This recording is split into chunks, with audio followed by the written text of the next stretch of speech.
I want to talk a little bit about the Jaguars, and I want to talk a little bit about Urban Meyer, and I want to talk a little bit about the USC job opening up. There was a press conference the other day where they asked him, they're like, hey, you interested? And he's like, no, I got to build this. I got to build this program. I've committed to building this program. And first of all, never ever believe a press, like, what is he going to say? Yeah. I'm out of here. So that means nothing. I don't care what he said. That means nothing. We did an episode a while back where we talked about coaches on the hot seat. And I said, you know who's on the hot seat? The Jaguars, or Urban Meyer is, but he's not the one that's going to get fired. He's just going to leave.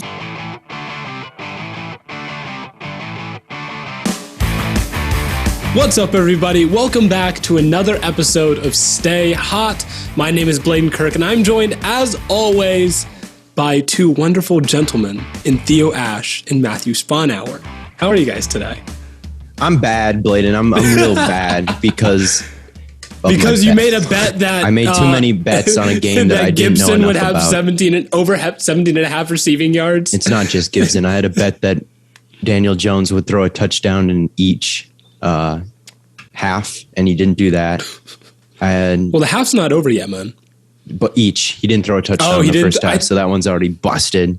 Gibson's not getting his targets that I need. That's right. I had the over, and that's looking good at least. And if the Giants win, it'll be good. But I shouldn't have made so many bets on this game because I really didn't know. You're having a gambler. Your gambling problem's getting out of hand, Theo. My first bad week. You know, if I just go all in on the next game, I can make it all back. I'm really upset that we talked about that parlay I made on the Tampa Bay game. I know. It was close to hitting. Good. It was. I should have gone with Gronk too. When I said it on the podcast, I should have gone with Gronk. I had planned out what I was going to buy if I won. I was going to get some New Balance 550s. New Balance, Kawhi Leonard over here. Oh yeah, I'm on the New Balance hype train. I like New Balance. I can tell because you're New Balance basic. New Balance isn't a bad brand. New Balance gets too much hate. Okay, well, what's your favorite brand, Theo? Right now I'm wearing. I'm a big Adidas. three stripes guy. I'm a big three stripes guy. Personally. That's Let me take my shoe off. This is what I'm wearing. He's wearing Adidas. I'm wearing these gray Adidas shoes. New Balance. Basic as hell. What's wrong with Adidas? What's wrong with New Balance? Nothing's wrong never said anything was wrong with New Balance. I'm just saying it's just a funny be like, oh, I gotta cop those. No one's laughing, man. I like Puma. Puma's a good brand. I'm gonna post this on TikTok, and everyone's gonna laugh and be like, Matt likes New Balance. They're gonna laugh at you. They're not gonna laugh at me. All I'm saying is Matt had like the funniest series on TikTok where he responded to my video of being in Minnesota. And he's like, this is horrible. What are we talking about? That was the funniest video I've ever seen. You drove 11 hours. We talked about this on the last podcast. Yeah, I know. I just thought that video was so funny. And I keep rewatching it because it's so funny. But what are we talking about today? Yeah, we're going to talk about like a lot of the NFL stuff going on. We have obviously our locks that we're going to talk about. We posted them on Twitter and on Instagram. If you guys follow us there, you've already seen them. And make sure you follow us on TikTok as well at StayHotPod. And, usually when I tell you guys to like, review, subscribe, comment, I'm very general. I'm not going to be today. I want you guys, I don't care if you listen on Spotify, I don't care if you watch on YouTube, I want you to open your phone. I want you to go to Apple Podcasts. If you don't have it downloaded, download it. Go to Apple Podcasts and rate and review us on Apple. We're going to do a giveaway if we chart on Apple. So that's your incentive. Pretty big.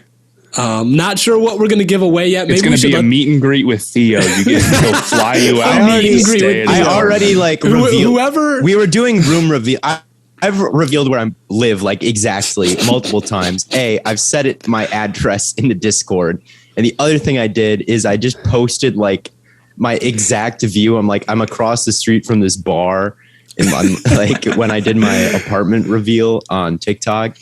And then the comment section scared me. They're like, I'm coming to get you. I'm coming to get you. I was like, whoa. Listen. Someone DM'd me. They're like, yo, do you live in... And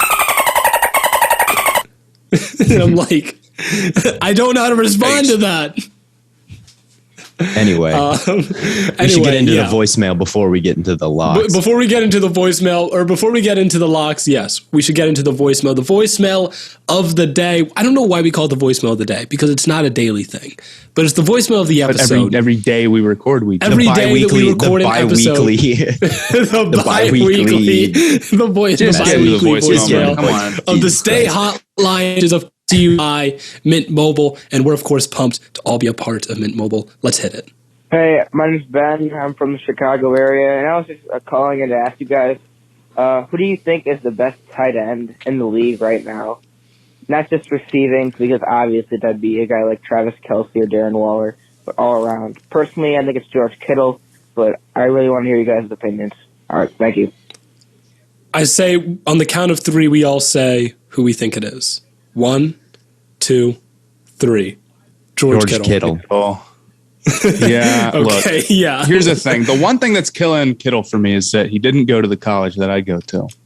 Whereas Travis Kelce, he did. And that means a lot. But I will admit that Kittle is a force.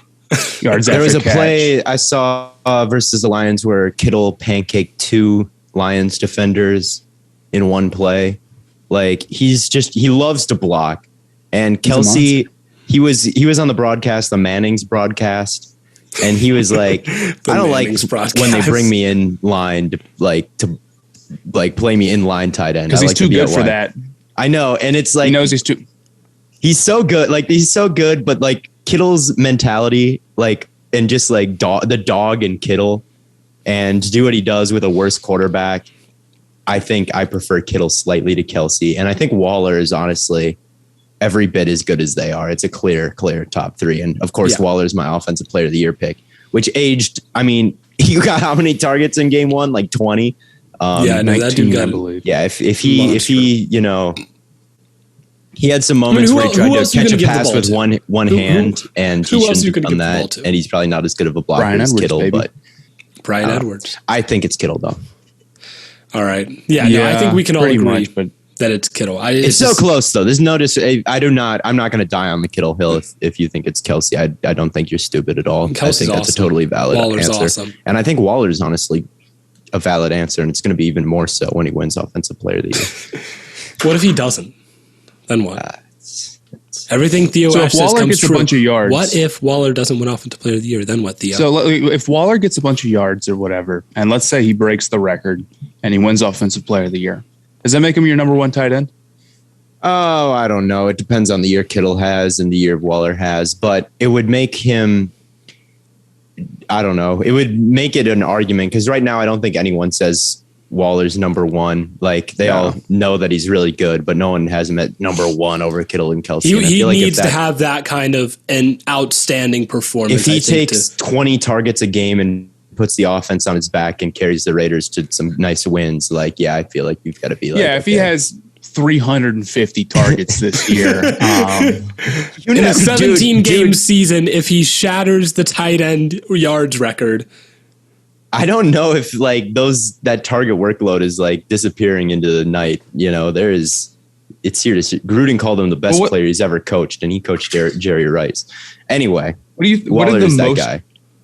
I don't mean to ask like a boring question, but what do you think the most targets in a season are? Like, what's the record? It's probably close to Calvin Johnson, right? That's what I was thinking. Calvin Johnson, and he probably got close to. I'm gonna say like 240. I mean, Michael Thomas Michael Thomas didn't have as many targets as people think he did that year. Okay, I think he was only at 180. He didn't cross that 200 target threshold. That is, his catch rate was really high, so that makes sense. He caught most of the things. It's Marvin Harrison with 205 targets in 2002. Yep. Yeah, he was the leader in receptions too before Thomas broke it, I think. I feel like anyway, we should get into other things. Anyway, that was the Stay Hotline presented by our friends at Mint Mobile. Now, we've all made the switch to Mint Mobile, and someone brought this up on the green room, on Matt's green room, about how I say that we've all switched to Mint Mobile, and they were like making fun of me for like saying that like we all love Mint Mobile. You say it like a freak. Do I? Do I say it weird? No, you're fine.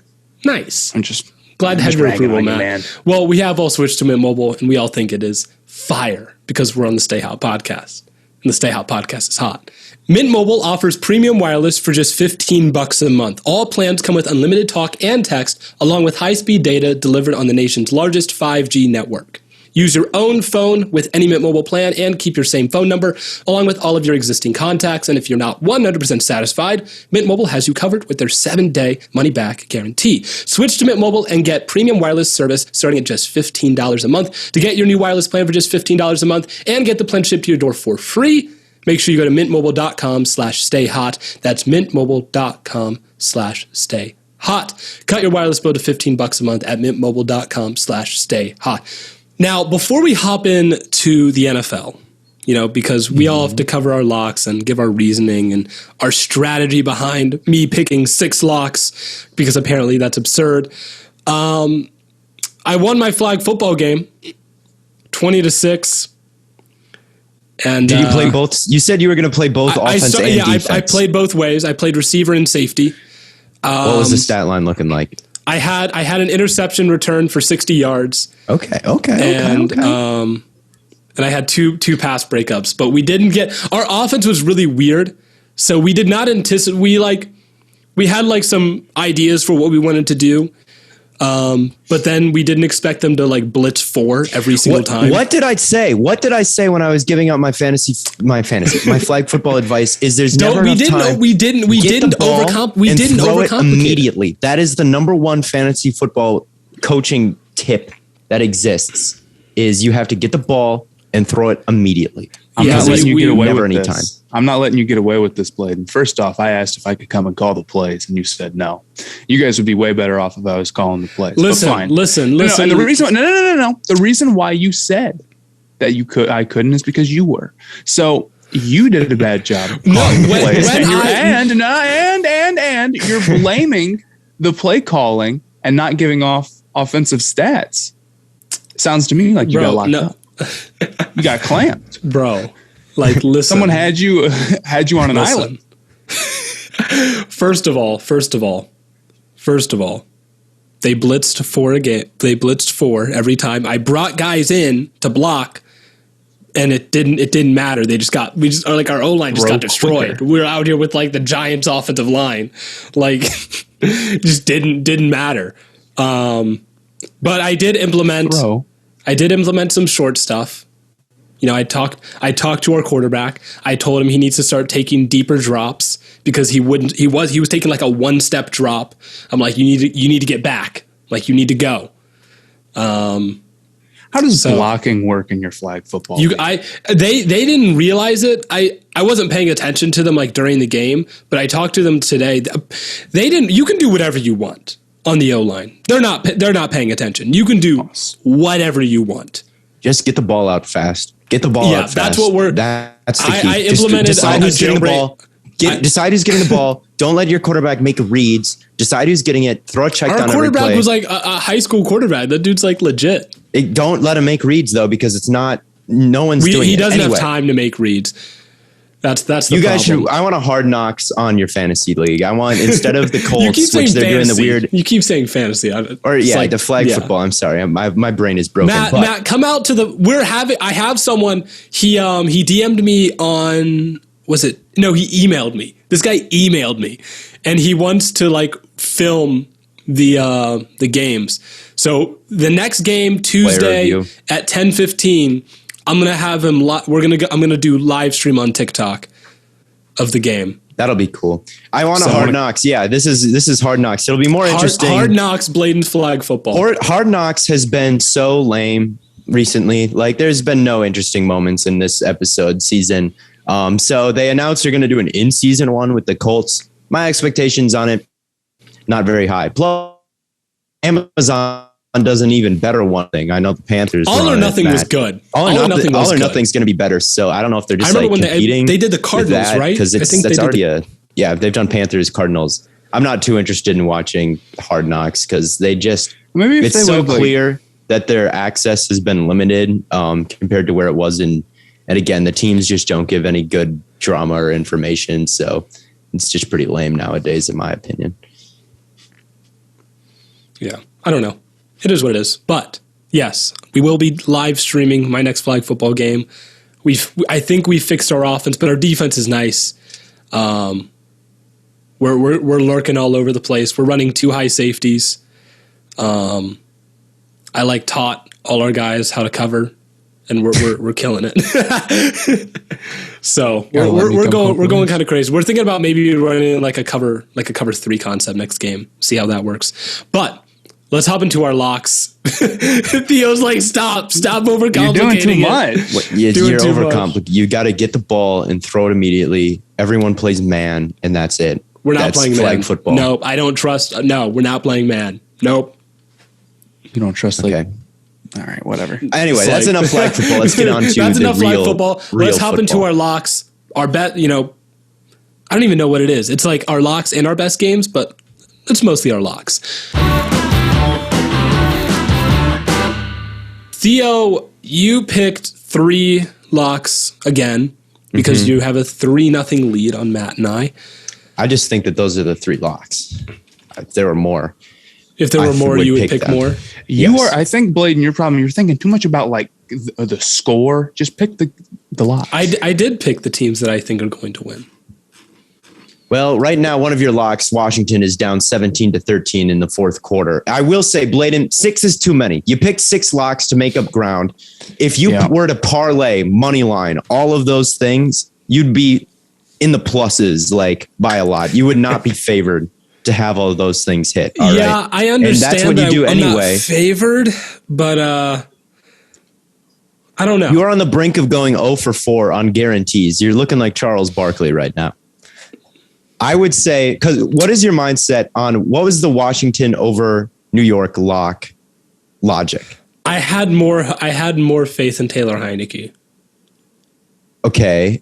Like, dude, like to the point where it's a lock, to the point where it's like a stone cold guarantee. This guy's played like 40 snaps. Listen, man. Listen, I think their defense is better. Their receivers probably better.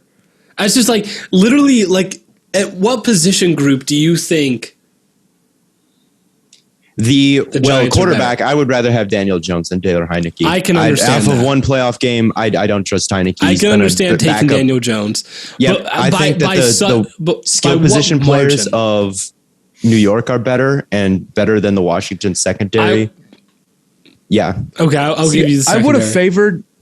Here's the thing. I would have favored Washington too in this game, but it's not about which teams you think are going to win. It's about which teams you think are locks.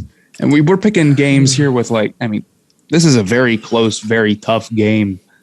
And if you just pick a bunch of ones like that in the NFL, eventually one's not going to break your way. So picking 6 games, it's just too much. And you're trying to make up ground too early, I think. You got 17 more weeks. You got a lot of time. Especially because you went 0 for 3 last week. And if you look at our TikTok comments section, even still, I've sorted through like 100, like literally like 4,000 comments under that post. Like you just need a win. I would have picked like one lock and just gotten the Browns. That's what I'm doing next week if I don't hit on my 4. Yeah. Matt, I think if I don't hit this week, I'll pick just one. I think one of the more interesting games this week is anytime there's a rookie quarterback matchup, it's going to be intriguing. And you've got Mac Jones versus Zach Wilson, and the Patriots are locks for both you, Matt, and you, Blaiden. I didn't quite call them a lock because they lost last week. And honestly, I feel like Zach Wilson is a better quarterback than Tua is. I truly believe that, even though I'm not a big Zach Wilson guy. So I don't think it's going to matter how good of a quarterback Zach Wilson is. That O-line is rough. I think it's easy to look at the game last week and be like, well, they lost to Tua, and now they're playing a quarterback who I think's better. But they didn't lose to Tua. They lost to Miami's defense, and they're not playing Miami's defense this week. I also think that just for a rookie QB, a Bill Belichick defense is probably not what I want to see game 2. Yep. I do think their offensive line's really bad. I don't think their weapons are all that strong around him. This just doesn't – I feel like Belichick will pull this one out. It's probably the lock that I'm the least confident in of the 4 I have. I can see Wilson making some plays and keeping them in that game, and I kind of think they will. So it's going to make me a little nervous, but I wanted to pick them. I don't know. This feels like when Sam Darnold, I still remember that game. Matt, do you remember that game? When Sam Darnold played Bill Belichick and he said he was seeing ghosts? Game. Yes.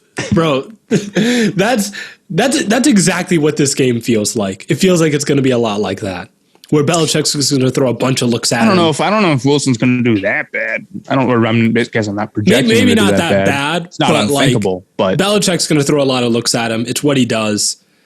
Mac Jones looked really good week 1, and the Jets defense is not very good. Yeah. The Jets defense is not great. Can confirm. Panthers should have had way more than 19 points against them. Yeah. If they didn't have Sam Darnold as quarterback. You also had the Saints, and then all of us had the Bucs over Falcons, and the Cleveland Browns over the Texans. Those are the 2 locks we all shared. And Bucs over the Falcons' offensive line is so bad. It's so bad. And I said this before the show. I watched Jalen Mayfield in college. I watched his film against Wisconsin in 2019. And he looked like me and you out there. That's what my comp is like. It looked like Blaiden Kirk trying to block in the Big Ten. Like, he was getting demolished by Zach Bond in the every single snap. And I was like, oh my God, this guy can't play the sport. And then he looked a little bit better in a very small sample size in 2020, and he was getting hyped up as this high draft pick. So I didn't make a video on it because I was like, I have to be wrong. There's no way that this guy is untalented as I think he is. And so I didn't make a video on it, but I did give him a low grade on my big board, a very low grade on my big board. And then he comes in week 1, and his PFF pass blocking game grade, and you can put whatever stock you want in PFF, but his grade was 1.2. 1.2. Like, when you're that low, I don't care who's grading you. It can't be good. 1.2 out of 100. So he's got Vita Vea this week. He's got Shaq Barrett, JPP, Ndamukong Suh. It's going to be a rough night. That's a lock in my opinion. A lot of guys. Yep. And then the Browns, maybe the best offensive line in the league, maybe the best running back in the league.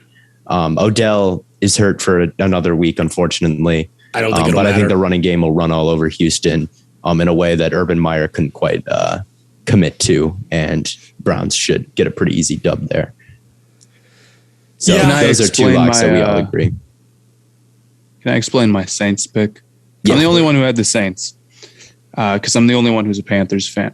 There's a little bit of me picking against my team in a big game that they kind of need to win if they want to make the playoffs, so that I'm either right on this or the Panthers win. But I also think we're going to lose. And I kind of think we're going to lose by a lot. I'll be honest. Maybe that's a hot take. Our offensive line is one of the worst in the league, and Taylor Moton is he's limited practice right now. Yeah. So he might not even be 100%. The Saints have our number every time. I think their offense is better than ours. I think it's going to be a really rough game. I think the Panthers are probably a little bit overrated right now. And I don't mean to buy into the Jameis hype too much, even though we do like him a lot here. But I think it's going to be tough. I think it's going to be a really tough game for us. I would agree with that. I watched every single snap thoroughly of Jets versus Panthers, and I can tell you the left side, especially of Elfine and Cam Irving, it was insanely just bad. It's so very bad. It makes no sense. There's an undrafted free agent. It makes no sense. There's an undrafted free agent for the Jets. His last name is Huff, I think. I can't quite remember. He's number 47.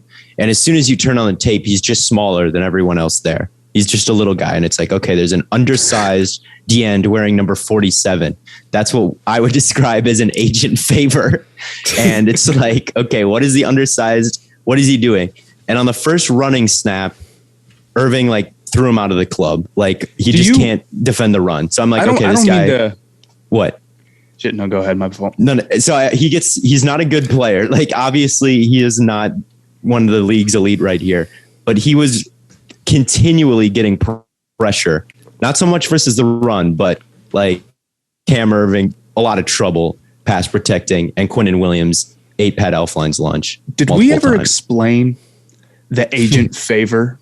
I don't know, but I think it's so funny when someone's we're in Vegas and we're sitting with a former NBA agent, and I asked him about like how do they come up with the summer league rosters? Is like every guy there somebody who they care about, somebody who they like are really looking into? And he said no. A lot of, oh my God, I'm sorry, but there was just Slayton just dropped the wide open touchdown on Thursday Night Football. Anyway, just wide open. Okay, sorry. Keep going. Sorry. He said no, a lot of them are agent favors because they want to get on good terms with the agents who are like part of like with the big players so they can like better negotiate with them. And we thought that agent favor was just a funny way to describe, like that's just a funny term to use for a dude, you know? Darius Slayton's looking like an agent favor out there right now. I'll say that. And then like when someone's like a weird number, like you see a summer league guy out there who's like number 85. It's like, oh, that's an 80. He's there. He's here as a friend of a friend, you know, like Blaiden, anyway. You want to go ahead and explain your locks? I'm watching this game right here, and you Giants up 3 with the ball third, and they should have put the game away right there with that pass to Slayton. It hit him right in the hands, maybe a little bit too far. I'm feeling the nerves a little bit. I can't lie. He's going to explain his locks, and then if the Giants win, it doesn't even matter. Who cares? Doesn't matter. I'm surprised none of you guys picked the Chiefs. Honestly. It's not even like the Ravens looked bad. They're just so beat up. I thought about the Chiefs. I like the Chiefs, but I just don't trust. Like Lamar's really good. It's not even that the Ravens aren't still good. But Jesus Christ, I mean, is there any like? I just don't see a scenario in which they're going to be able to keep pace. I agree with you, but my mentality making these picks is like, if there's a doubt in my mind, I'm not picking it. Because you get into like, if I start to pick every single team I think is going to win, then it gets to like, it's like a 9-leg parlay. And it's like, those don't hit, you know, like, yeah. So it's like Seahawks over, I think they're playing the Titans. The Titans, I think it's going to look a lot like the Arizona game. That in my opinion is a lot. Even more than other things, just because I think we just saw what's going to happen to them against. Yeah. I think it's just going to happen to them again. Except they don't have a Chandler Jones. They don't. But I mean, what did they win by 30? Like they would have won that game by 20 without Chandler Jones. Yeah, they won't need it. My other lock is the Cardinals, and the Cardinals. Kyler, my MVP. They play the Jaguars. Minnesota. Did they play Minnesota? That's not a bad pick. They didn't even know they were playing Minnesota. This is they do play Minnesota. Yeah, I was just looking at the schedule. No. Either way, I'll take them as a lock. They should beat Minnesota. Yeah, Minnesota's tackles. Minnesota lost to the Bengals. I'm going to pick them as a lock next week too. I'll say that right now against Jacksonville. But no, Minnesota lost to the Bengals. Come on. I picked Minnesota as a lock last week. They lost to the Bengals. The Cardinals are going to wipe the floor with them. I can see it. The offensive line for Minnesota against Cincinnati, and Cincinnati didn't exactly have these all-stars out there. Kirk Cousins had no time. That dude was under duress constantly. And I will say this, their center Garrett Bradbury can't play. All right, that guy will get dog walked directly back into Kirk Cousins every couple snaps. Their guards aren't good. Rashad Hill can't come out of his set right. And he got abused a couple times, and now he's coming with a red hot Chandler Jones. Yeah. I can see the pick there. Their best corner last year was Cam Dantzler for the Vikings, and now he can't even see the field because he's in Zimmer's doghouse. Jamar Chase was routing these guys up. T. Higgins killed. Yeah, that's what I was about to say. Jamar Chase put Patrick Peterson in a blender. He did, and Rashad Breeland especially twice on one drive on the same route. T. Higgins broke the ankles of these Vikings corners. The Vikings were a team I was very high on because of all the high end talent on that team. If they lose this game, I'm totally out on them because after this they've got the Browns, and after this they've got the Seahawks, and if they lose to the Cardinals, to me that's 0-4. And you're not making the playoffs starting 0-4, in my opinion. And if Kyler comes out and plays like he did last week, they'll win. Yes. No question about it. If he plays anywhere near that, they'll win. because Joe Burrow didn't play half as good as they're going to need Eric Kendricks to step up and take away the middle of the field in a big way. Anthony they're going to need Barr Harrison playing. I believe he is, and then there's Harrison Smith. They're going to need those three to play out of their minds. To even have a chance.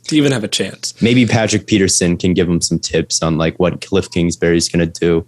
As a guy who was there last year, so that's their only hope is like Patrick Peterson. So you can see the vision with the Cardinals pick at least. I can see the vision with all your picks except for the Washington one. It's just the number of picks is the problem. Not Washington's down not 6. Those. Everyone.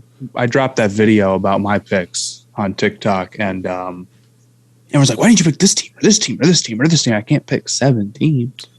Too many. You can technically. You can. You can pick as many teams as you want, Matt. Look at me. I picked 6. And it's about to lose on the first game. They're down 6. We're going to need a Heineke. And then Taylor Heineke's going to come through for me. My faith will be well placed. Maybe. All right. Maybe. One more thing I want to talk about is I want to talk a little bit about the Jaguars, and I want to talk a little bit about Urban Meyer, and I want to talk a little bit about the USC job opening up. There was a press conference the other day where they asked him, they're like, "Hey, you interested?" And he's like, "No, I got to build this. I got to build this program. I've committed to building this program." And first of all, never ever believe a press. Like, what is he going to say? Yeah. I'm out of here. So that means nothing. I don't care what he said. That means nothing. I will say we did an episode a while back where we talked about coaches on the hot seat. This was several months ago. And I said, who's on the hot seat? The Jaguars, or Urban Meyer is, but he's not the one that's going to get fired. He's just going to leave. Like if it's not fun for him. I think we did an episode without you because you missed it one time. And I think we spent a long time talking about Urban Meyer. Ago. Way back when I moved from Phoenix to Northfield. So yeah, it was months and months and months.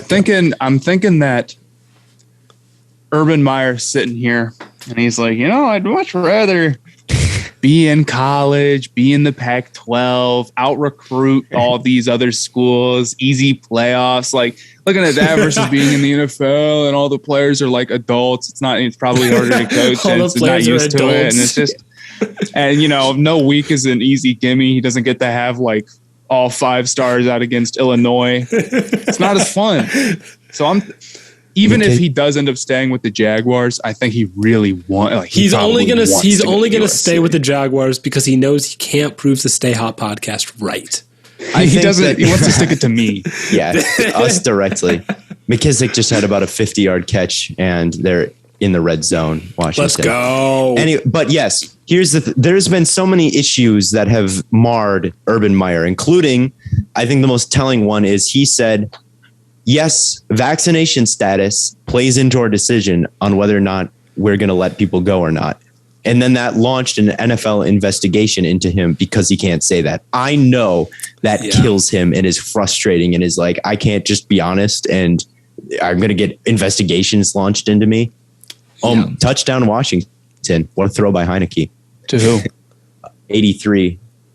My stream Ricky is so Seals far Jones. behind. I just saw the Giants kick off.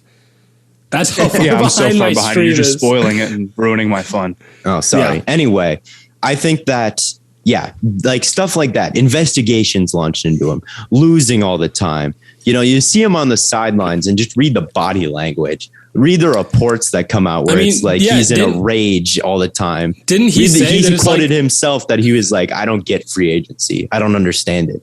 Well, I can guarantee you he doesn't want to go through another. Like playing Alabama every week. I guarantee you if he doesn't leave midway through the season, and maybe he doesn't because it's a point of pride to not quit. He doesn't want to go through another draft cycle. He doesn't want to go through another like free agent. They made the extra point. Barely. But yes, Urban Meyer, this is his last year. And this is his first and only year at Jacksonville, if he even makes it to the end. We've been on that for a long time. Does he take the USC job, though? I don't think he takes it. No. I think I think he'd like it, but I don't. Do you think he just retires? Is this? I don't think he's going to retire. The end of Urban Meyer? If he retires, he's just waiting for another job to open up. Jaguars are paying him crazy money. I bet. I'm pretty sure the contract isn't public, but do you think they're paying him more than Ohio State was? Oh yeah, yes. It's an NFL team. Yeah. Okay, I'll take your word for it. I know that Nick Saban's contract I know is massive. Bieniemy is the interesting thing to keep an eye on. That's one name that I've heard married to USC a lot of times, and I'm not quite sure how that would work. Would he just leave like in the middle of the season, or would they set it up to be? Why would Bieniemy could coach like an NFL team? Could he? Because it's been 2 years and he can't. That's true. That's true. No one's hired him. USC is not exactly supposed to be like an offensive genius. No, exactly. So that's one that like really like clearly the NFL has shunned him twice. Is he going to be like, I want to go through that again, or is it like kind of screw these teams and I'm going to go take this job that actually wants me? If he wants to be the leader of a program there, does he want to recruit? And I think that that's a very intriguing thing to keep an eye on, because obviously he's held in such high regard. Maybe not in NFL circles because no one will hire him, but from the sports writers that I follow and from a consensus point, he's held in a high regard. And what would his absence look like for the Chiefs? So that's I think the most interesting part of the. But I don't think he would leave mid-season. That's what I don't know. What are that'd be kind of a dick move. I can't lie. They probably. I'm wondering if they're just going to have an interim head coach and say, "Screw all that. We'll figure it out." Yeah. At the end of the season. I'm mad because they sucked. Right? They lost to Stanford badly, and they needed to be good. So College game day would come to Arizona State. That was our only hope. It was never that was your only hope. Your team doesn't matter. Arizona State were ranked. They'll be coming to. They'll be going to South Bend when Cincinnati plays Notre Dame. Okay. Yes. They'll go to my team, not yours. Cincinnati's going to win that game too, because Notre Dame is the biggest fraud. The odds program. of Notre Dame being undefeated going into that game are not super awesome. I can't lie. Matt's like, please, I just want to make the playoffs. The term Mickey Mouse is thrown around a lot in dialogue, sports dialogue nowadays, and it has never been more fitting to describe anything than Notre Dame football. Notre Disney is the worst. I hate it so much.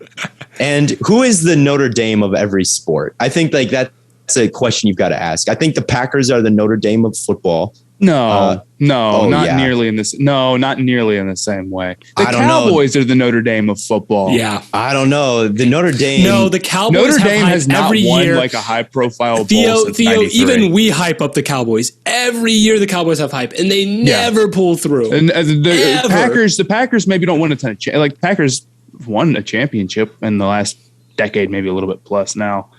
The Packers are consistently deep in the playoffs. I know they blow it in the NFC Championship game over and over and over, but they're not Notre Dame. The Cowboys are Notre Dame. Yeah. Who is the Notre Dame of the NBA? Of the NBA? What's the biggest fraud team that exists? Biggest fraud team in the NBA? It's got to be maybe it's the Clippers. The Clippers are a good one. I was thinking maybe like Houston a few years back. Houston a few years ago. Houston was, yeah. They haven't won anything since Elijah won. I'd say a team that disappoints and probably doesn't get as far as they should. Philadelphia. Philadelphia's up there. Philadelphia, real rough last year. Philadelphia, second round exit when they had Butler. Yeah. Philadelphia is maybe worth throwing in there. I think that could be true. But it doesn't work the same. It's not the same as college football. It's so postseason so different, But Philly does I don't hate Philly. I see it with Philadelphia though. I can see them, but not in the same way with Notre Dame. Because the way I think about it is, I'm thinking about a team that has a ton of hype, especially within their fan circles, and they just never pull through. That's really all it is. Philadelphia is not a terrible choice, but they haven't been. I don't know. It's a tough one. It's a tough comp to make. Portland, maybe. Portland. Yes. Portland. Yes. Maybe. Portland is pretty consistently like really good or whatever, but they never pull it together. Because they can never build around. Actually, Dame. Portland is the answer. Portland's the answer. They're good, but it's every year it's the same goddamn thing. They can't play defense. They're like, oh, we're bad defensively. Let's go get Enes Kanter, and then that doesn't help. So maybe maybe it's them, but I don't know if anyone ever expects them to win that title. I guess you could say the same thing about Notre Dame. I don't know. That's a tough compliment. Yeah, I see it. No I think those are all good choices. Houston, Philly, and Portland are all kind of fraudulent. But anyway, well, before we get out, I want to touch on our fantasy league.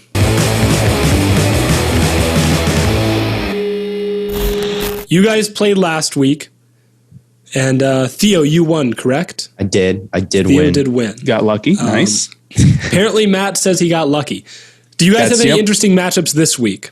I mean, I feel like they're all interesting matchups. I'm playing Gab Gotti this week, and I'm not feeling good on my team at all. Last week, I squeaked by with my heroic wide receiver efforts. You squeaked by on like getting 1 million goddamn touchdowns, dude. I would have won if Josh Jacobs is just not. Josh Jacobs was not good. He was hurt. You could tell, but he got a couple of touchdowns, and yes, you got saved. No, so you're lucky. You're not saved. Actually good. I'm not. I'm the Notre Dame of our fantasy league. My fantasy team on the Devontae Adams, garbage. Cortland Sutton, gone. Didn't exist. Who else did I have? James Robinson. Urban Meyer. Actually, this is what's going to save my fantasy season. Urban Meyer retiring after this next season, so James Robinson actually gets the ball. That'll be helpful. Chris Carson did okay, but he didn't get a touchdown. Dak did good. Logan Thomas did good. But between all my receivers and my running backs, 1 touchdown.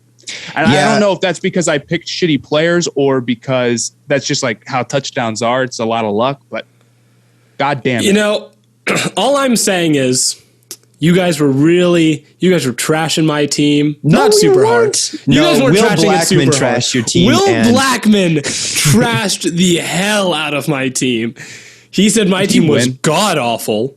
He did not win. He said Theo's team was good. And neither of you guys are feeling good about your teams right now.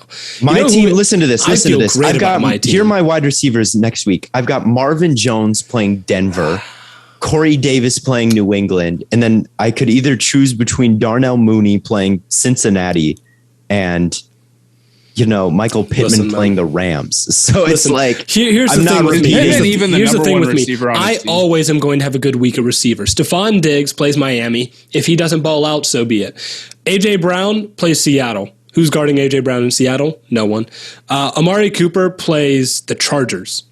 Who the hell is guarding Amari Cooper in LA? No one. And here's the thing. No one. My situation no one cares about my fantasy team. Viewers are turning it off. Oh my God, Heineke threw a pick. And the Giants have it in field goal range in the red zone. You're sick to your stomach. Bradbury, he got it. The Blaiden curse. Anyway, people don't care about my fantasy team. I talk about like what my team looks like. But because my situation is so bad, I know the sleepers that I'm looking at, all right? And some guys that it might be sneaky plays. I've got some Browns. Anthony Schwartz with Odell out, playing the Houston secondary. I can see a big play there to be made, a touchdown there. I'm thinking, again, on the Browns, David Njoku looked like maybe the best receiving threat they had week 1 with Odell out. So I have Gesicki. I dropped him for Cole Kmet, who I drafted, then I dropped. And now I picked him back up because you dropped Gesicki? I did. For Kmet. I don't trust Gesicki.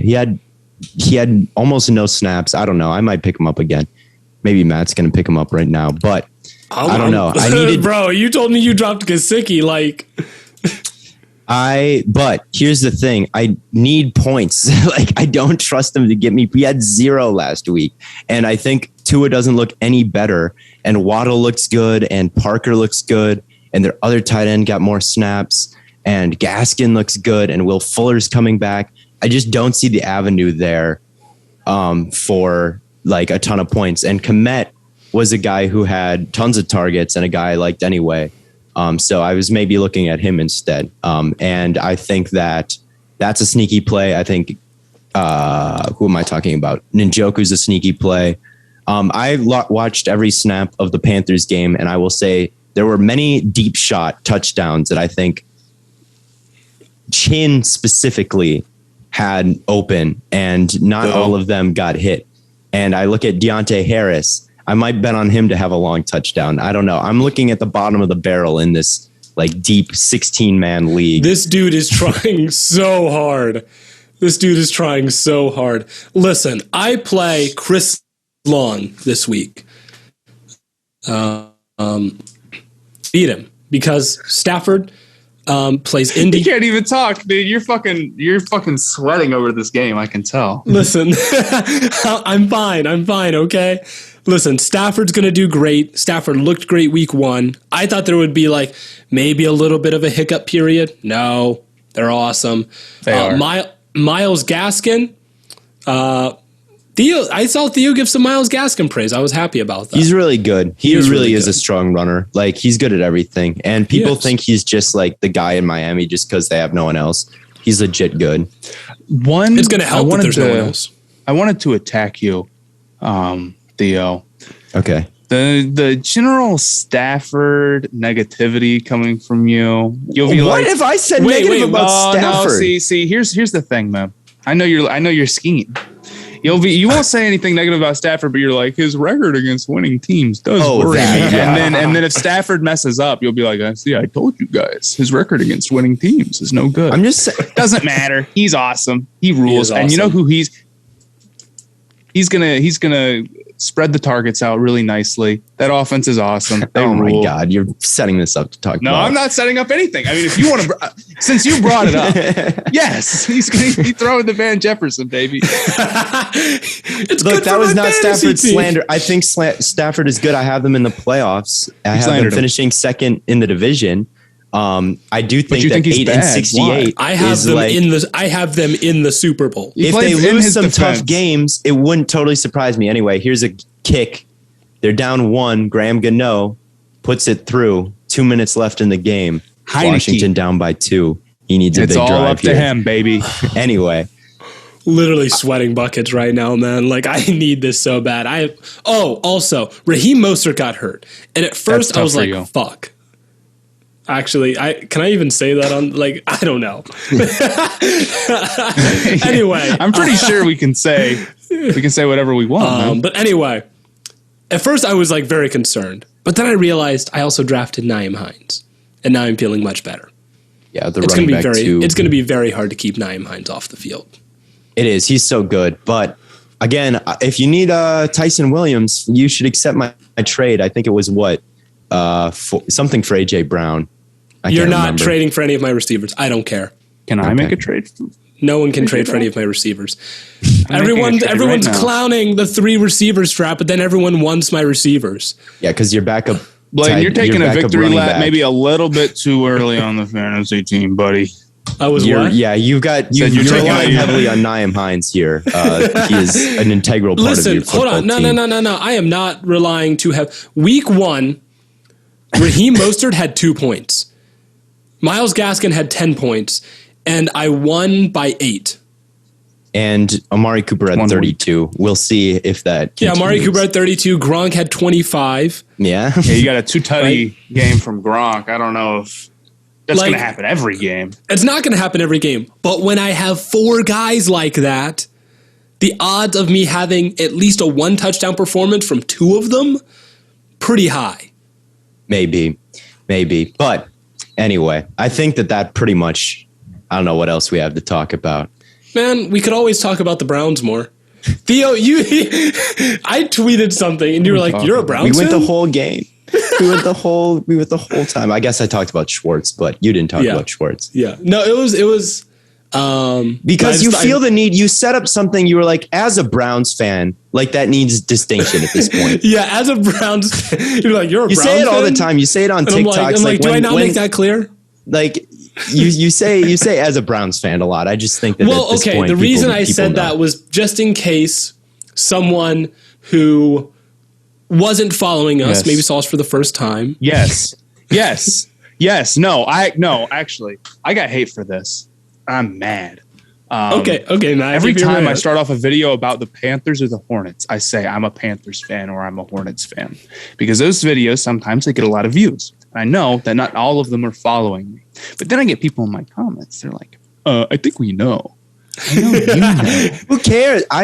When I talk about the Packers, I really have never specified that I'm a Packers fan on TikTok. A lot of people don't know. You're much holier. I wear this shirt difference. Sometimes this is the difference between making videos and building a brand. My brand is as an unbiased third party. That's true. I try to. Sky. I hate. Nah, see, you're just. I'm totally unbiased. I don't even care about my team. Most of my followers probably do not know that I'm a Packer fan. They probably don't, and I want to keep it that way. And I thought about when I first made the account, I thought about never revealing what team I root for.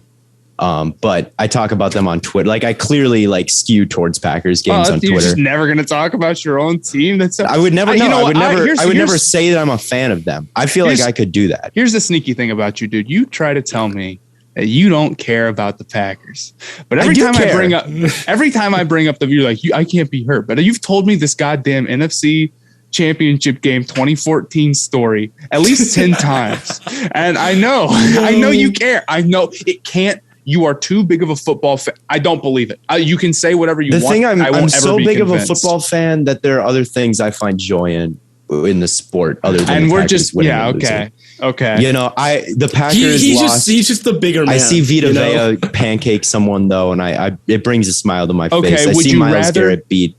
You know, I see my. Would you bets rather go be through. super correct about all your takes this year, or would you rather the Packers win a Super Bowl? I would rather be super correct. I think you care more about the takes. I would rather be correct.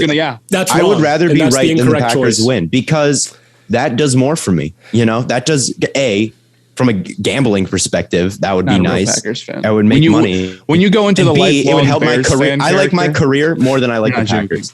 I do. So I would rather have clout as a scout. I would rather have clout as an analyst than the Packers win a Super Bowl. I would. And maybe that makes me a fake fan of them. If the Browns win a Super Bowl, I would literally have and I'm okay with that. I would be so happy. You know what's tough about that is that I want to cheer for the Browns, but I just can't because of you, Blaiden. I can't either. I also root for them. It's so sick. I really don't want the Browns to be bad. But then every time they win a game, it's like they won the goddamn Super Bowl. I'm like, well, what's going to happen if they win that? We're not going to be able to go on. I'm dead serious. Podcast over if the Browns win the Super Bowl. I retire completely. I'll delete Twitter. I can't do it. I'm serious, dude. No, Blaiden is that's like a doomsday scenario. How unbearable do you think I will become? I don't know, but we'll make our own podcast, and then you can go make a Browns. You can make the Browns victory lap podcast where you talk about the Browns for the whole offseason. When I'm done being obnoxious, can I come back? When you can rejoin Stay Hot. Not even when the season starts next year after the Browns win the Super Bowl, because you're going to be on repeat mode. Once they get eliminated the next year, then you can come back. Yeah, you can be on it. Well, the other thing about the Browns winning the Super, it's the second that happens. I mean, it's already happening before it's even happened. It'll be turned into LeBron hate. I don't get it. I don't know why. I don't see this with any other fan base, but it'll be like the Baker question. Would Baker Mayfield be bigger than LeBron if he won a Super Bowl? I don't hear that talking about with any other city, but it's all of a sudden we're just making up a scenario where to trash LeBron. It makes no sense, right? It's why? And he wouldn't be.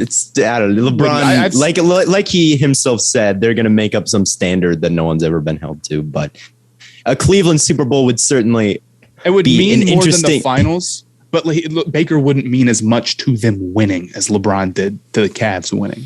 Yeah, I don't know. Yes. Cleveland does love Baker, though. They do really the Browns. They do. More than the Cavs, so maybe it would. I don't know. I feel like a lot of them still dislike LeBron because a lot of people just in general dislike LeBron. Well, he left twice. I do get that, but he came back and won it.